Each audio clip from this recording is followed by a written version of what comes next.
Qu'est-ce qu'on a vu? C'est 42 minutes et Jérôme, Morgane et Aurélien te disent ce qu'ils ont vu.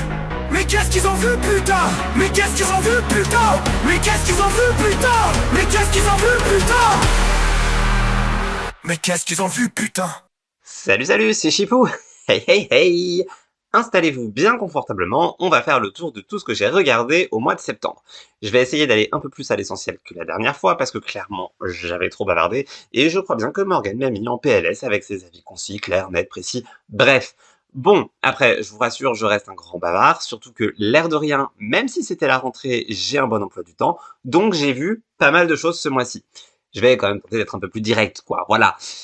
Si ça vous suffit pas, tout ce que je vais raconter, n'hésitez pas à passer sur mon blog. Vous y trouverez les critiques épisode par épisode de tout ce que je vais aborder dans ce podcast et partout, j'entends, les différentes séries. Voilà, si vous ne connaissez pas encore l'adresse de mon blog, honte sur vous, mais bon, je suis sympa, je vous la donne quand même, c'est justonemoreapp.com. On va commencer maintenant par toutes les séries que j'ai terminées en septembre. Alors, tout d'abord, il y a la saison 8 de 911. Enfin, depuis le début de la saison, que j'ai vu il y a un an, on sentait que 911 repartait dans ses travers malgré le changement de chaîne pour passer à ABC. On avait des interventions de plus en plus improbables comme d'hab, du drama enchaîné sans respirer, des persos mal développés, et on avait même, c'est la petite nouveauté, du fanservice LGBT très mal fait. Super. Nous, ce qu'on voulait, c'était certainement pas ce couple LGBT là, on voulait bien que le perso le soit, mais plutôt avec son collègue, non? Eh ben, on a eu la moitié qui était faite, on peut donc aller se faire foutre, et c'est pas si grave finalement. Après, il y avait aussi des fulgurances, comme l'épisode d'Halloween, où le show assumait son côté vraiment too much, comme ils savent si bien faire. Bon, ça m'a quand même saoulé, donc j'ai mis plusieurs mois à m'y remettre pour m'empiffrer un espèce de ventre mou de saison absolument nul ce mois-ci. Super, bonne rentrée Jérôme. Finalement, on a quand même eu deux intrigues qui valaient un peu le coup. Il y avait celle autour de Maddie, parce que bah, bien sûr j'adore Maddie, donc ça fonctionne toujours, même si ça n'a aucune cohérence et que ben personne ne peut croire qu'elle survive à ça. C'est pas grave.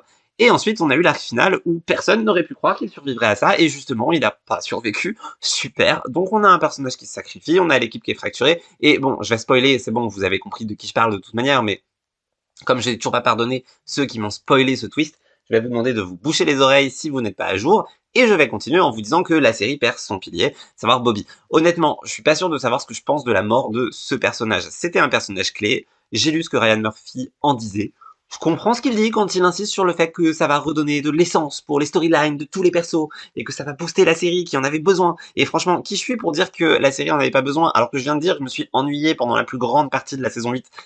N'empêche que, en fait, tuer ce personnage-là, surtout celui-ci, je veux dire, c'était quand même le centre de la série, c'était censé être le super-héros de la série, bah je trouve que ça enlève vachement de la zone de confort qu'était la série, parce que si on la regarde, c'est aussi parce que justement ils survivent à tout, et qu'on sait qu'ils vont survivre. Bref, je suis vraiment pas 100% convaincu, je sais pas si la saison 9 sera bien ou pas. Écoutez, je la regarderai, on en parle dans le prochain Qu'est-ce qu'on a vu. On passe ensuite du côté de Disney+, avec deux énormes déceptions. C'est super, vraiment un mois de septembre, on adore. Tout d'abord, la grosse frustration qu'a été Alien Earth, j'en avais déjà parlé la dernière fois, et je m'étais un peu ennuyé sur les premiers épisodes. Et franchement, ça m'énerve, parce que sur papier, c'était la nouveauté SF qui cochait toutes les cases pour me plaire. À l'écran, c'est en soi magnifique, ambitieux, mais qu'est-ce que c'est creux, putain. J'ai adoré, je pense, un épisode sur 8, et quand je dis adoré, franchement, c'est pour être généreux, parce qu'en vrai, je l'ai juste bien aimé. Ça montre ce que la série pourrait être, ça montre ce que la série aurait dû être, probablement, ça montre, en fait, c'était l'épisode 5, et à mes yeux, le vrai problème, c'est que c'était le pilote parfait pour la série. Voilà ce que ça me montre que l'épisode 5 était le premier épisode, et c'est très con que l'épisode soit aussi bien, et que ce soit l'épisode 5. Va vraiment falloir arrêter de vouloir à tout prix se reposer sur les flashbacks pour raconter des histoires dans le désordre quand ça ne se justifie pas, putain. Voilà, c'est très rarement réussi, bon, il y a des exceptions, je sais, Paradise, je te regarde, mais pourquoi avoir fait ça, franchement? Et en plus, le reste de la saison, bah c'était pas bien, voilà. Je veux dire, les personnages sont plats, on n'est pas du tout intéressé par eux, on n'a pas envie qu'ils survivent. Honnêtement, j'ai même envie qu'ils meurent. Du coup, je suis du côté des méchants, mais même les méchants, et je mets vraiment méchants entre guillemets, ben voilà quoi, ils sont plats, on les connaît pas non plus, les concepts sont sous-exploités, il y a des tas et des tas et des tas d'incohérences. Et voilà, je me suis retrouvé à regarder des images qui en soi sont splendides, mais je me suis pas attaché. Et du coup, franchement, le seul perso que j'aime bien dans l'ensemble de la série, ça doit être l'alien qui a une forme d'œil et des tentacules et qui est supposé en fait tous les dégommer parce que bah, c'est pas un gentil, voilà. Mais du coup, j'ai envie qu'il gagne, c'est dit. Donc voilà, avec ce perso, il y a eu un petit éclair d'inventivité. Je vois le concept, je vois l'idée qu'ils ont voulu mener, Mais ils ont pas réussi à la mener, en fait. Ils ont juste réussi à nous faire chier, concrètement, parce qu'ils n'ont pas réussi à présenter leurs personnages et ils n'ont pas réussi à en faire des persos à qui on tient. En plus, qu'est-ce que ça se prend au sérieux? Et qu'est-ce qu'ils sont sûrs d'être des génies, alors que franchement, bah c'était nul. Je parle même pas du fait que le xénomorphe devienne un canif pour l'héroïne. Voilà, Allez, next. Et on reste sur Disney+, puisque pour le bien de ce qu'est-ce qu'on a vu, j'ai aussi passé ma soirée d'hier devant Marvel Zombie, une mini-série en 4 épisodes. C'était un petit peu ma curiosité pour genre lancer Halloween, même si on est encore au mois de septembre. Enfin, quand vous écoutez ça, on est en octobre, mais vous avez compris. Ben, c'était une énorme frustration. Voilà, c'était pas du tout du Halloween en vrai. Et sur le papier, là aussi, c'était à peu près tout ce que j'aime. On avait l'animation Marvel, on avait des zombies, on avait des héros qu'on connaît moins, des héroïnes jeunes, un groupe improbable qui unit des pouvoirs face à l'ennemi, une équipe qui va faire face et tout. J'adore ça. Bah non, juste non. À l'écran, c'est un festival d'idées qui sont balancées sans contexte. On est catapulté au milieu d'un univers parallèle sans qu'on nous introduise en fait les personnages ou leurs liens. Et ok, certes, c'est des personnages qu'on connaît des autres projets Marvel. Mais là, comme on est dans un monde parallèle, dans un univers parallèle, ben en fait, on sait pas qui ils sont, on connaît pas vraiment leurs liens, on connaît pas leurs pouvoirs, on connaît pas où ils en sont dans leur découverte de leur statut de super-héros. Et voilà, alors certes, le concept était déjà introduit dans What If, et il l'était comme ça. Mais à l'époque, j'avais dit que ça marchait pas sur moi, et bah ça marche toujours pas. Là, le résultat, c'est franchement qu'on a des morts qui n'ont aucun impact. Les sacrifices s'enchaînent dans les épisodes, et même Kamala, qui est censée porter la série. Et j'adore Kamala, c'était une super idée, mais elle est tellement plate et mal caractérisée par rapport à ce qu'on sait d'elle dans les autres projets. Genre, elle ressemble pas du tout. Déjà, physiquement, le dessin ne ressemble pas à l'actrice, ce qui est vraiment un truc qui m'a... euh, je ne comprends pas. Toutes les actrices ne se ressemblent pas, enfin tous les dessins des personnages féminins ne ressemblent pas aux actrices, alors que côté acteur, ça passait mieux. Je ne sais pas pourquoi, je n'ai pas compris. Je passe sur le fait que tous ne se sont pas donné la peine de venir doubler leur personnage.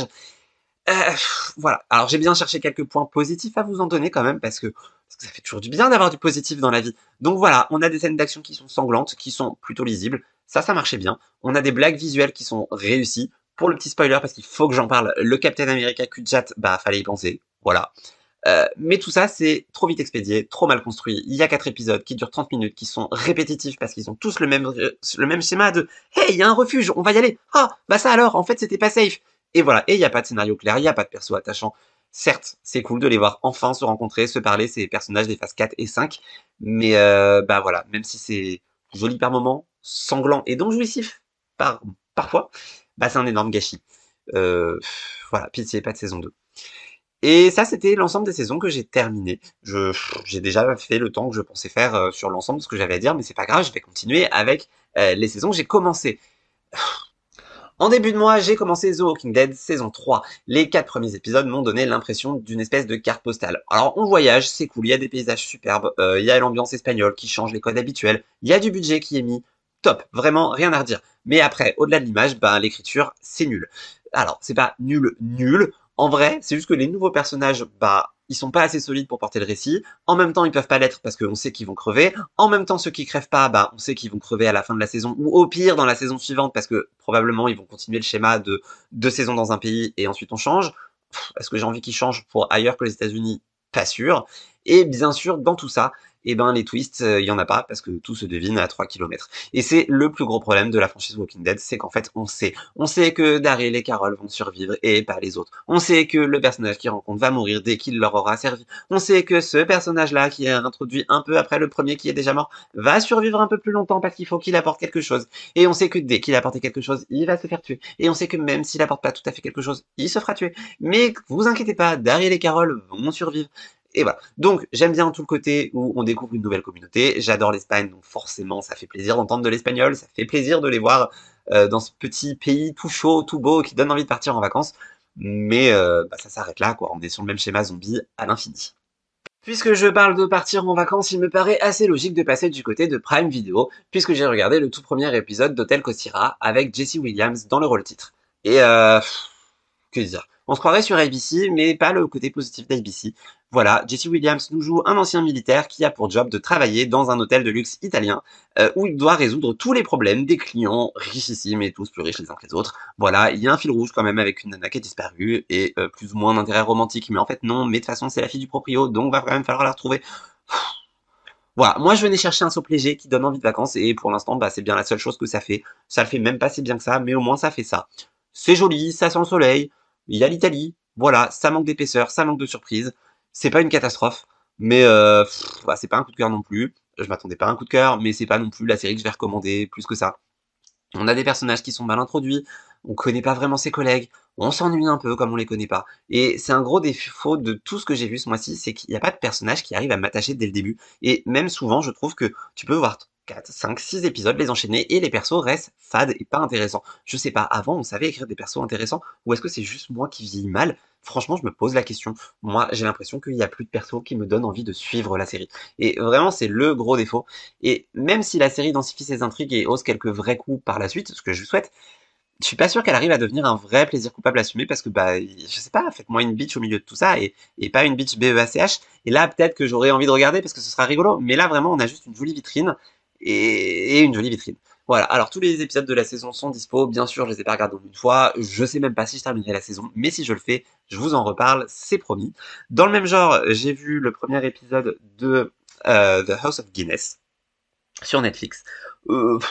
Voilà, pareil, ça m'a fait partir en vacances, c'était chouette, il y a une excellente ambiance, il y a la petite musique irlandaise, voilà, c'est cool. Donc, et pour l'histoire, ben, on est sur l'histoire du Guinness, en fait.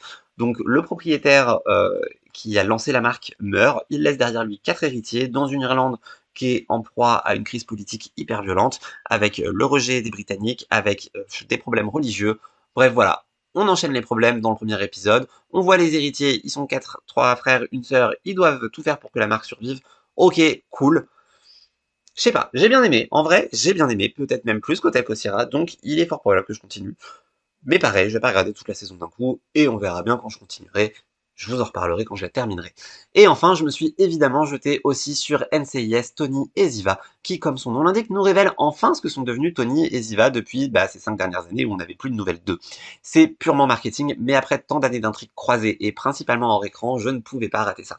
Revoir Ziva, c'est un vrai petit plaisir nostalgique, mais Tony, c'est nous en fait. Le sexisme du personnage, me fait penser à celui de l'acteur. On sait qu'il a harcelé Lisa Dushku sur le plateau de Boule. On sait qu'il est aussi immonde que son personnage. Évidemment, ça pèse sur mon visionnage. Évidemment, je le déteste. Évidemment, son humour me fait pas rire. Évidemment, j'ai juste envie qu'il crève, et ce sera pas le cas.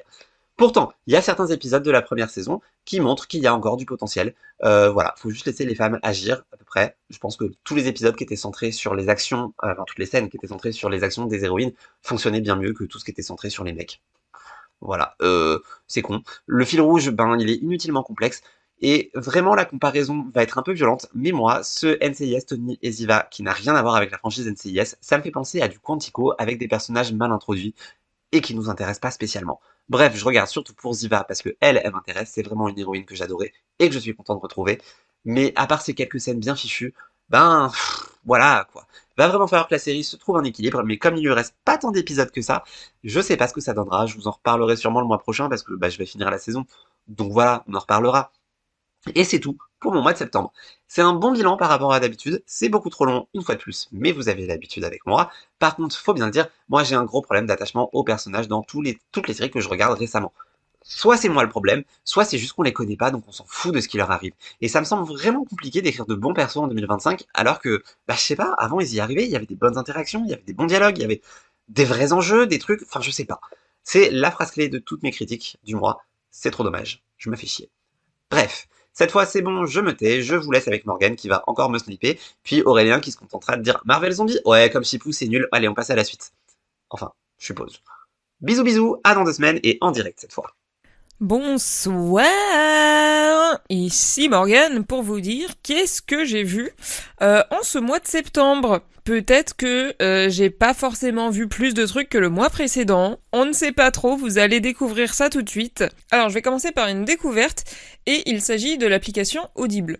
Voilà, est-ce que j'arrive 15 ans après tout le monde ? Oui, bien sûr, absolument. Et là, vous allez me dire, mais Morgane, tu es complètement débile, tu nous parles d'une appli de livre audio, alors que, quand même, tu fais un podcast sur les séries. Eh bien oui, mais j'ai écouté des trucs qui, pour moi, se rapprochent beaucoup plus de la série audio que du livre audio, justement. Et c'est pour ça que je voulais vous en parler. Donc, en premier lieu, j'ai écouté la série De Profundis. De Profundis ? Je ne sais pas comment ça se prononce. Voilà, on va rester là-dessus. Du coup, une série audio qui dure 10 épisodes, soit environ 4 heures d'écoute. Alors du coup, ça se passe dans le futur. On est à un stade où l'humanité vit sous terre à cause du réchauffement climatique. Donc voilà, on est vraiment full grotte, comme à la bonne époque finalement de la préhistoire. Et on suit les aventures d'une dame qui s'appelle Julie, qui est détective, et elle doit enquêter sur un massacre qui a eu lieu dans une expédition, parce qu'ils font des expéditions du coup pour aller chercher des ressources et nanani nanana, parce que vivre sous terre, c'est pas non plus la panacée quoi. Et du coup, au cours de son enquête, elle découvre plein de trucs bizarres que je ne vais pas vous spoiler. Du coup, j'ai trouvé ça hyper cool pour une première expérience avec cette plateforme. C'était vraiment super. Les acteurs sont vraiment top. Tout le monde joue hyper bien, c'est hyper convaincant, c'est très très immersif aussi surtout parce que du coup vu que c'est une série audio, non seulement il y a plein d'acteurs pour jouer les rôles différents, mais il y a aussi vraiment une ambiance sonore qui marche de fou malade. Il y a même de la musique, et du coup la musique qu'on a en début et de fin d'épisode m'a beaucoup fait penser à celle qu'on a dans la série Silo. Et en vrai, je trouve ça un peu drôle parce que voilà, du coup les deux trucs se passent sous terre. Coïncidence? Je ne crois pas. Peut-être que oui, peut-être que non. Bref, en vrai, tout ça pour dire que l'histoire était vachement cool. Alors, c'était vraiment pas le truc le plus original de la planète en termes de post-apo. Néanmoins, y a quand même des trucs qui m'ont surpris dans l'histoire et dans les révélations à la fin. Et voilà, vraiment bien joué, immersif et tout, histoire cool, donc je recommande. Du coup, vu que j'étais partie dans ma lancée des séries audio, figurez-vous que j'en ai trouvé une deuxième, qui s'appelle 1984. Donc, le 1984 du célèbre livre de Orwell. Alors là, du coup, vu que c'est en série audio, je sais pas à quel point c'est fidèle à ce qui se passe dans le bouquin, parce que je l'ai pas lu du tout. Donc, est-ce qu'ils ont pris la base et ils ont extrapolé pour en faire une histoire à côté dans la vibe ou quoi? J'en ai aucune idée, je pourrais pas vous dire. Ce que je peux vous dire, c'est que, encore une fois, c'était trop bien. C'était juste trop bien, voilà. Du coup, on suit les aventures d'un gars qui s'appelle Winston et qui, petit à petit, se rend compte que la société dans laquelle il vit n'a aucun sens et du coup essaye de se rebeller contre cette société et contre, du coup, le fameux Big Brother. Voilà. Je vais pas vous en dire plus parce que je pense que tout le monde connaît plus ou moins le concept de cette histoire. Et encore une fois, c'était trop bien, hyper immersif. Les acteurs jouent très bien, l'ambiance sonore et tout, mais ça met à fond dedans. Moi, ça m'a vraiment permis de découvrir cette histoire que je connaissais que dans les grandes lignes, mais pas vraiment en détail, je savais pas vraiment ce qui s'y passait. Et pour le coup, c'est vraiment très très très intéressant et aussi étonnamment actuel. Et du coup, ce format de la série audio, avec des acteurs et tout, ça permet de découvrir ou de redécouvrir l'histoire d'une manière totalement différente, et vraiment, j'ai adoré. Voilà, en plus, la voix de Big Brother, elle est faite par le doubleur de Morgan Freeman. Donc vraiment c'est qualitatif de fou. Et je recommande, voilà, tout simplement. Je ne suis pas du tout payée pour faire la pub de Audible, mais je suis très heureuse d'avoir tenté l'expérience. En plus, il y a une petite période d'essai. Donc si vous voulez tenter, franchement je recommande. C'était très très agréable comme expérience. Ah oui, du coup cette série audio fait 7 épisodes, soit à peu près 3h30 d'écoute. Ensuite, on va continuer avec les nouveautés et j'ai commencé la série Haunted Hotel. Donc du coup, c'est une petite série d'animation qui vient de débarquer sur Netflix, qui raconte l'histoire d'une femme et de sa famille, du coup, qui reprend l'hôtel de son frère après son décès. Et comme son nom l'indique, l'hôtel est hanté, rempli de fantômes. Donc voilà, il y a plein de situations rocambolesques. C'est très fun, c'est très cool. Est-ce que ça fait penser un peu à Ghost? Oui mais non, pas vraiment, mais un peu quand même, mais pas vraiment. En tout cas, c'est très très bien. L'animation est cool. J'ai vu que 3 épisodes pour l'instant, donc je suis loin d'avoir terminé. Mais en tout cas, ce que j'ai vu pour l'instant m'a beaucoup plu, donc je recommande. Ensuite, on va continuer avec les trucs que j'avais déjà en cours, et j'ai légèrement avancé dans Alien Earth, puisque j'ai vu un seul épisode. Voilà, plus j'avance et plus je suis déçue, parce que, encore une fois, les épisodes d'1 heure avec que du remplissage, c'est relou. Et en fait, je trouve qu'il y a trop de bonnes idées qui ont pas l'air d'être exploitées du tout, et je sais pas, c'est un peu agaçant. Et en plus, maintenant, je sais que la série est finie, et je vois tout le monde dire que c'était de la merde, et du coup, ça me donne pas du tout envie d'avancer dedans. C'est terrible. Mais je la finirai, parce que voilà. C'est pas, en vrai, à mes yeux, c'est pas catastrophique, mais en même temps, ça aurait pu être tellement mieux que c'est forcément décevant. Je sais pas si vous voyez ce que je veux dire. Donc, je vais continuer, et je continue à militer pour pas les épisodes d'1 heure. Tout simplement. Ça suffit. Et enfin, car oui, c'est déjà fini. Je vous ai dit que j'avais pas vu tant de trucs que ça, mais après, vas-y, j'étais en vacances et tout, je viens de revenir, donc voilà, calmez-vous. Bref, j'ai avancé dans Lost. Donc j'ai vu 1, 2, 3, 4, 5, 6, 7, 8 épisodes. Donc on en est à saison 5, épisode 16. C'est le dernier épisode vu. Et alors là, vous allez rire, parce qu'en fait, la saison 5, elle s'arrête à l'épisode 17. Voilà, et en plus, apparemment, c'est un double épisode. Bon... ça aurait été sympa de voir le 17 pour finir la saison 5. La vie en a décidé autrement. Et j'avais absolument pas capté que c'était un double épisode, j'avoue. Alors, il se passe beaucoup de trucs dedans, hein, le 16. Mais pas au point où je me suis dit, oh là là, c'est carrément un double épisode. Après, si j'avais regardé sur Beta Série avant, je l'aurais su, mais je l'ai pas fait. Tout ça pour dire que, voilà, ça avance. Le petit Lost. Il se passe toujours des dingueries, vraiment. À chaque fois que je regarde un épisode, ça me confirme le statut de banger intersidéral que cette série est. Et c'est fou à quel point je me souvenais pas de grand chose au final, hein, parce que je regarde des épisodes et je suis choquée de plein de trucs alors que j'ai déjà vu la série, hein. Mais genre les flashbacks avec Jacob, waouh, amazing. J'en dirai pas plus, je veux pas spoiler ceux qui l'ont pas vu.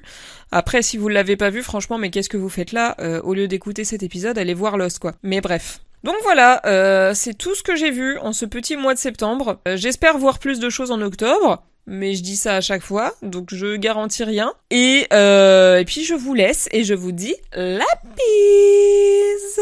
C'est à mon tour, et on va parler des dernières séries que j'ai vues en septembre. Et on va commencer avec Mercredi, saison 2. J'ai passé un bon moment, mais j'ai déjà oublié. Les parents étaient trop présents, pas assez de temps avec sa roommate, et le nouveau personnage, j'ai eu beaucoup de mal et j'ai pris beaucoup trop de temps à m'y attacher. J'ai pas aimé que dans le dernier épisode, ils donnent 2 secrets de famille qui auraient dû rester dans la mythologie. Ils disent d'où viennent la chose, la main, et ils donnent les pouvoirs du père, alors qu'il y avait des super théories sur ses pouvoirs à lui. Et j'ai aussi commencé la saison 5 de Only Murders in the Building. Je suis un peu déçu. J'aime pas les histoires de mafia, et surtout dans cette saison, ils accentuent trop leurs conneries pour qu'il se passe quelque chose dans le scénario. Daryl Dixon, saison 3, c'est tellement débile ce premier épisode. Les mecs partent pour les States, passent 2 minutes à Londres et se retrouvent en Espagne. C'est du très grand art. J'ai commencé Criminal Record saison 1, recommandation du sérigraphe, série anglaise policière avec le 12e docteur Peter Capaldi. On suit une flic qui est persuadée qu'un mec a brutalisé plusieurs femmes et que Capaldi fait partie d'un gang de chefs de police qui couvre tout ça. Capaldi fait peur comme un vieux blanc qui contrôle tout. Genre l'oncle chelou dans les forces de l'ordre. C'est pas mal, mais c'est pas encore intéressant. High Potential, le remake de HPI, saison 2, c'est de retour. Ils se sont fait un peu plus chier, mais ça reste toujours du sous-qualitatif. Ce qui me choque le plus, c'est que c'est filmé comme The Office avec des zooms et tout. Vraiment, ça n'a aucun sens. T'as l'impression qu'on se fout de notre gueule. Le grand méchant de la fin de saison 1, bah il aurait servi à rien, et tu sens qu'ils avaient aucune idée du dénouement, ni de la suite. Lego Star Wars Rebuild the Galaxy saison 1. Petite série animée Lego avec un concept marrant. Un pseudo Jedi trouve un temple caché et lorsqu'il enlève une brique bizarre, le monde est reformé. Pas forcément l'inverse, juste remodelé sur plein de sujets. Il y a plein de bonnes références et c'est Lego, donc c'est forcément très drôle. C'est que 4 épisodes et là la saison 2 vient de commencer, c'est sur Disney+. Alice in Wonderland saison 3. Pourquoi une saison 3 d'ailleurs ? C'est reparti pour des jeux qui tuent plein de gens. Je trouve juste pas intelligent la façon dont ils retournent dans le monde des jeux. C'était bien mieux dans le manga, je crois. Content, mais il y a que 6 épisodes, c'est un peu bizarre. J'ai vu que le premier pour l'instant. English Teacher saison 2, bah c'est toujours sympa.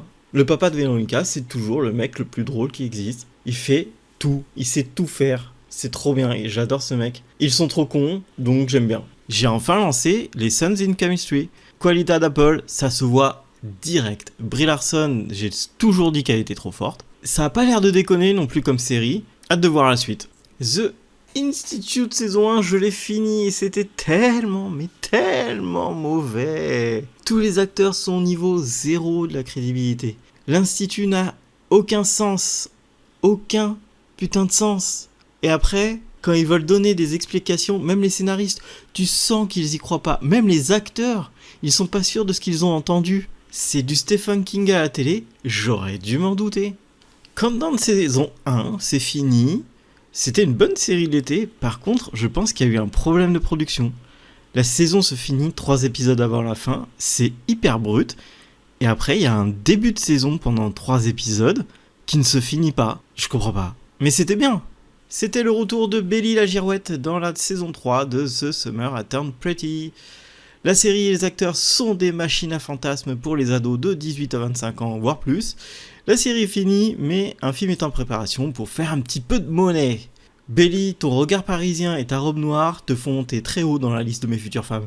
Dans l'ensemble, j'ai adoré. J'aime beaucoup de toute façon l'autrice qui fait des séries aussi sur Netflix et que j'ai autant adoré. Donc bon, voilà, je suis vendu. Bon alors là, gros morceau, Alien Earth saison 1, j'ai fini. C'est un des plus gros désastres en série que j'ai jamais eu. Je comprends pas que le créateur ce soit le même qui ait fait Légion. C'est pas possible. C'est un homonyme.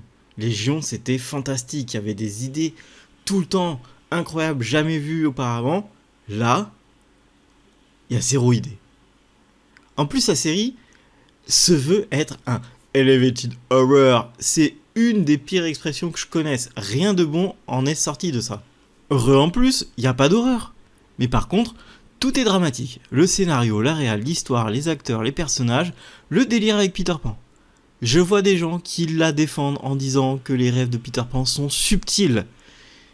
Ils ont tous des noms de personnages de Peter Pan. Il y a carrément des citations de Peter Pan. Ils sont sur l'île de Neverland. C'est aussi subtil que le vaisseau spatial étranger qui s'écrase sur 2 tours jumelles. Dernière chose qui m'a rendu fou, les fins d'épisode où ils commencent à mettre du gros son pour aucun combat, aucune action, pour que l'épisode d'après tu te retrouves complètement ailleurs. Je vous ai parlé de la téléportation. Est-ce que je vous ai dit que tout ce qu'ils font sont débiles juste pour donner à manger au scénarium ? La télépathie entre Cyborg et Sith ? Bref, j'ai jamais vu autant de gens unanimes sur un sujet sur Twitter. Bravo, Alien Earth, c'est de la merde. The Girlfriend saison 1 sur Amazon, c'est l'histoire d'une mère qui rencontre pour la première fois la copine de son fils. On est dans une famille très riche, le truc de la série c'est de raconter les mêmes histoires du point de vue de la mère et de la girlfriend. Au début, tu te dis que le script sur place fait mal son boulot car il y a des mini-différences entre les points de vue de la mère et de la girlfriend. Mais en fait, c'est voulu et à force, les scènes deviennent de plus en plus différentes. L'idée est très bonne, mais tellement mal exécutée que j'ai cru voir un alien qui se baladait. La fin est mal amenée et ne correspond pas à ce qu'a présenté la série, à tel point qu'on se demande si la réal et le scénario se sont un jour parlé. Le twist de fin, c'est pas qu'il n'a aucun sens, c'est que tu le sais depuis le début en fait. Il y a aucune révélation, je comprends pas. Non. Prime, il faut regarder vos séries avant de les sortir. Gen V saison 2, j'avais bien aimé la première saison, beaucoup plus fun mais à la fois sérieuse que The Boys. Beaucoup plus d'enjeux, de meilleurs pouvoirs, beaucoup de dynamiques différentes, un meilleur environnement, et des méchants avec des pouvoirs flippants. Emma est très drôle et les Jordan sont des personnages complexes et très justes. Et ils jouent aussi avec la mort d'un des acteurs dans la vraie vie, et c'est bien parce qu'il y a eu quand même pas mal d'hommages, et ça dénonce pas mal de choses, donc c'est plutôt cool. J'ai fini Dexter Résurrection saison 1, j'ai adoré le retour, vraiment. New York, etc., le casting, tout, vraiment trop cool. L'avant-dernier épisode de la série finit parfaitement une longue histoire depuis la première saison de Dexter. La fin de saison promet une suite avec de bonnes idées, et en plus Dexter a de nouveau retrouvé sa confiance et même son fun. Upload c'est fini avec sa saison 4. J'ai aimé cette série. Elle a juste été maltraitée par son créateur qui a préféré son autre enfant sur Netflix, qui a sombré directement. La série parlait tellement bien de la vie après la mort à l'âge de l'IA, elle était très drôle et très touchante et c'est exactement à quoi ressemble cette fin. Elle méritait une fin, même si la saison 4 fait que 4 épisodes. Ils ont compris leur connerie sur la dernière saison et ils ont tout rectifié pour revenir à la source. Et bordel, l'acteur des IA, faut le revoir très vite, c'est un des acteurs les plus drôles que j'ai vu en acteur de support et qui fait énormément de rôles. Je recommanderais toujours Upload. HPI c'est fini, voilà, et en plus c'est fini sur une grosse déception. Les enquêtes étaient médiocres pour la plupart, la dernière partie se fait limite sans le personnage principal et donc sans interaction entre les deux, et c'est ce qui fait la série. Du coup bah t'as loupé ta fin. Le dernier épisode ressemble plus à un épisode random. La fin peut être rigolote, mais non, c'est pas ce que tout le monde attendait. On attendait quelque chose de plus gros, de plus grand, de plus fort. Là, c'est juste une blague, la fin. C'est une bonne blague, mais c'est juste une blague. J'ai commencé Slow Horses et je l'ai aussi fini, en tout cas ce qui est en diffusion. J'ai bouffé les 4 saisons d'un coup pour 2 raisons. Parce que c'était passionnant et que les Anglais savent écrire des séries de 6 épisodes.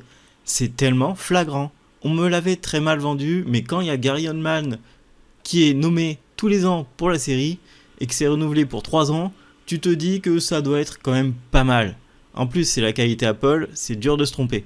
Slow Horses, c'est l'histoire d'une équipe d'agents du MI5 qui ont forcément merdé quelque part dans leur carrière et qui se retrouvent à Slaughterhouse, un endroit où il n'y a que des gens un peu pourris et qui font des missions pourries.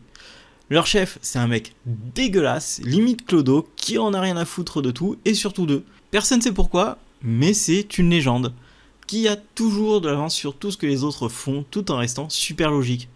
Ça peut sembler cliché, mais dès le 2e épisode, tu sens que t'es absolument pas là pour rire. C'est très anglais sérieux, avec des petites touches d'humour. Par contre, n'importe qui peut prendre cher. Contrairement à beaucoup d'autres séries, l'écriture est fine et jamais personne fait n'importe quoi. Ce qui fait avancer le scénario, ce sont des bonnes décisions ou des coups de génie des persos. La saison 5 vient de commencer et encore une fois, le cast de la saison est fou et l'histoire est archi violente.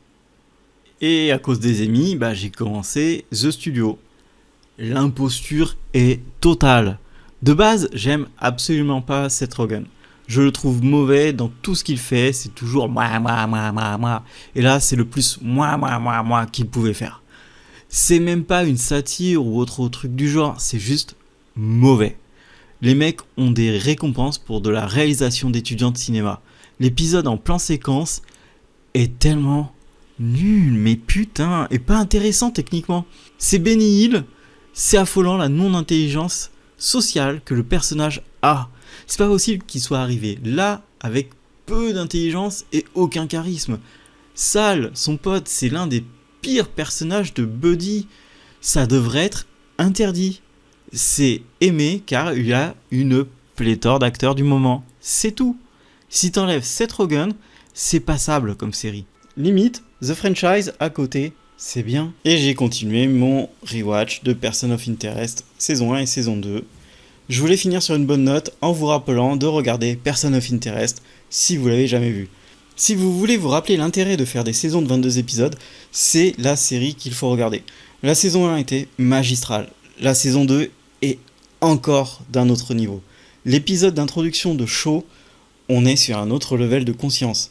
L'écriture du rendez-vous entre Harold et Shaw, c'est un sans faute. Ça devrait être une référence. Tous les personnages sont approfondis, même les méchants. La fin de saison est préparée et ultra surprenante. J'en suis à la moitié de la saison 3. J'ai revu la meilleure intro d'épisode, toutes séries confondues. Ça fait quelque chose.